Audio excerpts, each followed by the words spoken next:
Super star Mahesh Babu హీరోగా దర్శక దిగ్గజం రాజమౌళి కలయికతో వస్తున్న భారీ బడ్జెట్ చిత్రం వారణాసి. ప్రియాంక చోప్రా హీరోయిన్ గా నటిస్తూ ఉండగా మలయాళ నటుడు పృథ్వీరాజ్ సుకుమారన్ నెగటివ్ రోల్లో కనిపించబోతున్నాడు. ఈ చిత్రంలో ప్రకాష్ రాజ్ ఒక పవర్ఫుల్ పాత్రను పోషిస్తున్నారు. ఈ సినిమా గురించి ఆయన ఆసక్తికరమైన విషయాలను పంచుకున్నారు. ఈ చిత్రంలో తన పాత్ర గురించి ప్రకాష్ రాజ్ మాట్లాడుతూ, నేను వారణాసిలో ఒక మహాశివ భక్తుడిని. ఈ పాత్ర చాలా శక్తివంతంగా ఆధ్యాత్మికతతో కూడి ఉంటుందని, మహేష్ కు తండ్రిగా నటిస్తున్నానని పేర్కొన్నారు.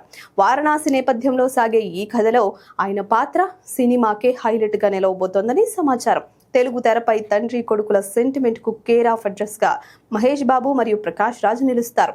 గతంలో వీరిద్దరి కలయికలో వచ్చిన దూకుడు, సీతమ్మ వాకెట్లో సిరిమల్ల చెట్టు మరియు మహర్షి వంటి చిత్రాలు బాక్స్ ఆఫీస్ వద్ద బ్లాక్ బస్టర్ విజయాన్ని అందుకున్నాయి. ఇప్పుడు వారణాసి చిత్రంతో ఈ హిట్ కాంబినేషన్ మరోసారి వెండితెరపై మ్యాజిక్ చేయడానికి సిద్ధమైంది.